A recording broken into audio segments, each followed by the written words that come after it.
آپ سن رہے ہیں نادر خان سرگروہ کی کتاب بادب با محاورہ ہوشیار سے ایک مضمون۔ نٹ کھٹ روزہ دار۔ کھانا پینا ہمارے لیے کتنا ضروری ہے اس کا علم ہمیں تب ہوا جب ہم سے پہلا روزہ رکھوایا گیا۔ بچپن میں رمضان کی ایک تپتی ہوئی دوپہر کا ذکر ہے کہ ہم روزے سے تھے اور افطار کی منزل ابھی دور تھی۔ ہماری والدہ پاس بیٹھی چاول چن رہی تھیں کہ بے خیالی میں ہم نے چاول کی ایک چٹکی اٹھا کر منہ میں ڈال لی۔ والدہ نے چیخ کر اور ہمیں چونکا کر یاد دلایا کہ ہمارا روزہ ہے۔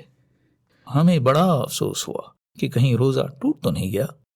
پھر انہوں نے اطمینان دلایا کہ نہیں، اگر بھول سے کچھ کھا لیا تو روزہ نہیں ٹوٹتا۔ یہ جان کر پہلے سے بھی زیادہ افسوس ہوا کہ کاش بھول سے ٹھنڈے پانی کا ایک بڑا سا گلاس پی گئے ہوتے، کوئی فرحت بخش شربت ہی منہ میں انڈیل گئے ہوتے۔ اس کے بعد کئی روزے رکھے اور چاہا کہ بھول جائیں کہ ہم روزے سے ہیں، لیکن لاکھ کوششوں کے باوجود ایسا نہ ہو سکا۔ یہ ان دنوں کی بات ہے جب لوگ ہمیں چاند کہتے تھے۔ تب ہم یہ سمجھتے تھے کہ چاند صرف سال میں 2 مرتبہ ہی نظر آتا ہے، وہ بھی اتنا سا، ہمارے ناخن سے بھی چھوٹا اور ذرا ترچھا۔ اس کے علاوہ بھی ہم نے کئی بار پورا چاند بھی دیکھا، لیکن کسی کو اس کی طرف آنکھ اٹھا کر بھی دیکھتے ہوئے نہیں دیکھا۔ جبکہ رمضان و عید کا چاند نظر نہ آئے تب بھی بہت سوں کو بڑے اہتمام کے ساتھ دیکھتے ہوئے دیکھا ہے، بلکہ شہادت دیتے ہوئے بھی دیکھا ہے۔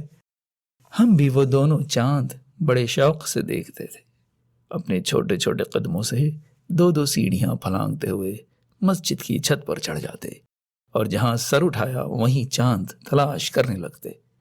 وہاں شام کے دھندلکے میں ہر بچہ الگ الگ سمت میں چاند ڈھونڈتا نظر آتا، گویا ہر بچے کے لیے الگ الگ چاند نکلنے والا ہو۔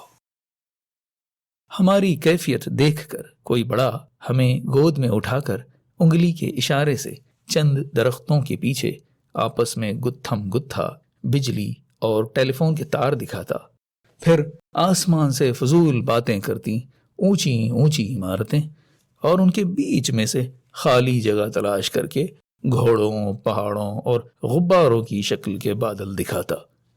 ہم اس تمہید پر بے چین ہو جاتے۔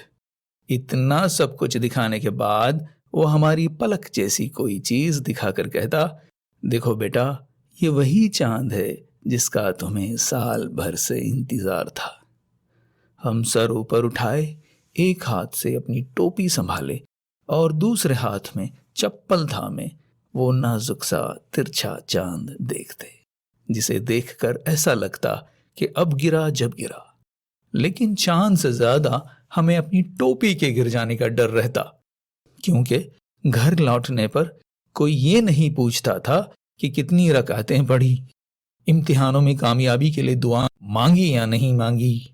وہاں تو سب سے پہلا سوال ٹوپی اور چپل کی سلامتی کے متعلق ہوتا تھا۔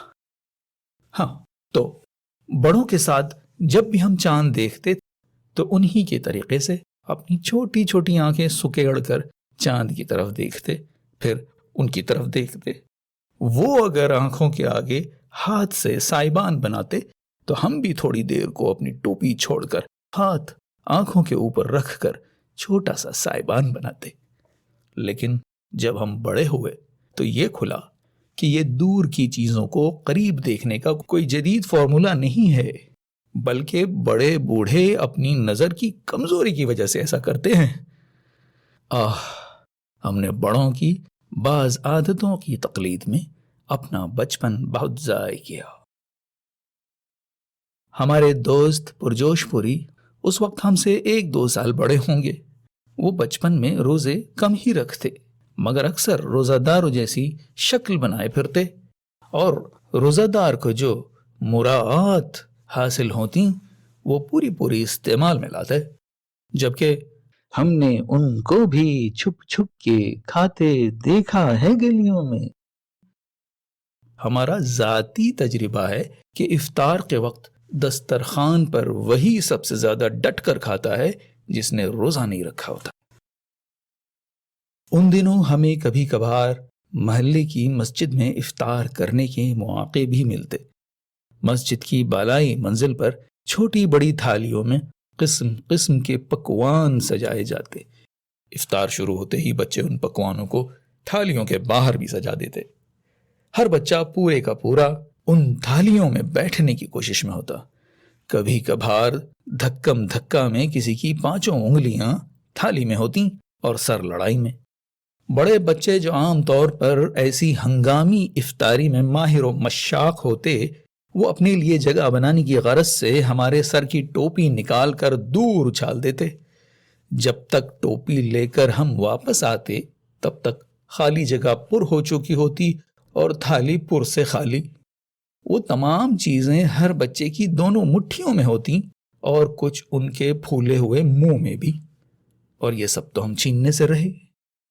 بچوں کی نوچ کھسوٹ کا وہ منظر دیکھ کر ایسا محسوس ہوتا تھا کہ آج کے بعد دنیا سے کھانا پینا اٹھ جائے گا۔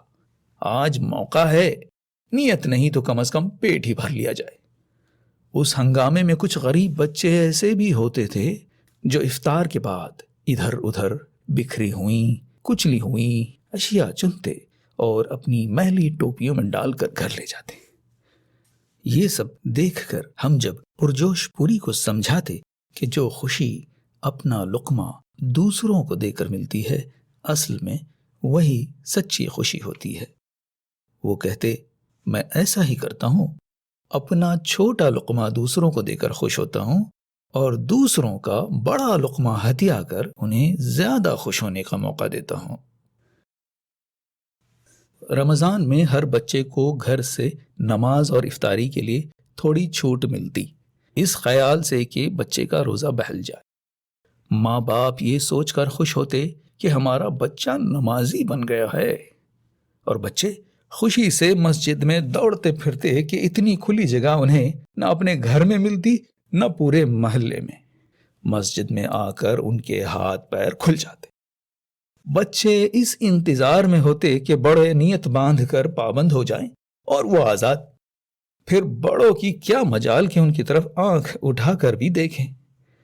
جب نماز ختم ہوتی تو بڑے ان بچوں کو ڈانٹنے سے زیادہ ان کے والدین کو اس ناقص تربیت پر کوستے اور انہیں غائبانہ مشورے بھی دیتے۔ وہ مشورے گھوم پھر کر خود ان تک بھی پہنچتے تھے، کیونکہ ان کے اپنے بچے بھی اس شرارتی ٹولے میں ہوتے جن پر ان کی نگاہ نہیں پڑتی تھی۔ یوں تو عام دنوں میں مغرب کے بعد ہمارے گھر کے دروازے باہر جانے کے لیے ہم پر بند ہو جاتے، لیکن رمضان میں تراویح تک ہمیں دینی چھوٹ مل جاتی۔ تراویح میں اکثر یہ ہوتا کہ سجدے میں ہماری آنکھ لگ جاتی۔ ہم یہ سوچتے، کاش پوری تراویح سجدے میں ہوتی۔ تراویح میں امام صاحب تیزی سے سورہ فاتحہ پڑھنے کے بعد جو کچھ پڑھتے تھے اس میں ہمیں ہر آیت کے آخری لفظ کے علاوہ کچھ سمجھ میں نہیں آتا تھا۔ ایک مرتبہ ہم نے امام صاحب سے چھوٹی سی ہمت کر کے پوچھا بھی کہ وہ اتنی تیزی سے کیوں پڑھتے ہیں، تو ان کا جواب تھا کہ منتظمین نے آدھے گھنٹے میں تراویح ختم کرنے کی پابندی رکھی ہے۔ ہم نے اپنی ہمت بڑھائی اور کہا، لوگوں کی سمجھ میں بھی تو کچھ آنا چاہیے۔ آہستہ پڑھنے پر بھی لوگوں کی سمجھ میں کیا آنے والا ہے، ایسا منتظمین کہتے ہیں۔ کاش منتظمین کو کوئی سمجھائے۔ امام صاحب ہمیشہ اسی طرح سرد آہ بھر کر اپنی بے اختیاری کا اظہار کرتے۔ رمضان کی اتنی ساری خوشیوں کے بعد ہمیں عید کی دوہری خوشی ملتی۔ ہماری خوشی میں مزید اضافہ اس وقت ہو جاتا جب ہم بڑوں کو یہ کہتے سنتے کہ یہ تو بچوں کی عید ہے۔ پھر ہم ان سے خوب عیدی وصول کر کے ان کے قول و فعل میں تضاد پیدا نہ ہونے دیتے۔ ایک مرتبہ پرجوش پوری نے ہماری مٹھیوں میں کس مساتے نوٹ دیکھے تو انہیں بڑا ترس آیا۔ نوٹوں پر نہیں، ہم پر۔ وہ بولے، نادر خانو، تم کب سدھرو گے؟ تمہارے ہاتھ میں اتنے سارے پیسے دیکھ کر کوئی تمہیں 1 روپیہ بھی نہیں دے گا۔ ان پیسوں کو جلدی سے کہیں ٹھوسو اور ایسے بنو جیسے تمہیں کسی نے کچھ بھی نہیں دیا۔ بڑوں کو بھولنے کی بیماری ہوتی ہے، اس سے فائدہ اٹھاؤ۔ مجھے دیکھو، میں نے تمہارے ابو سے 2 بار عیدی ایٹھی ہے۔ پرجوش پوری کا رمضان اور ان کی عید اپنی جگہ، ہم ان کا ہر سبق ہوا میں اڑا کر اپنی پوری شرارتوں کے ساتھ ایک نئی چاند اور ایک نئے رمضان کے تصور میں گم ہو جاتے۔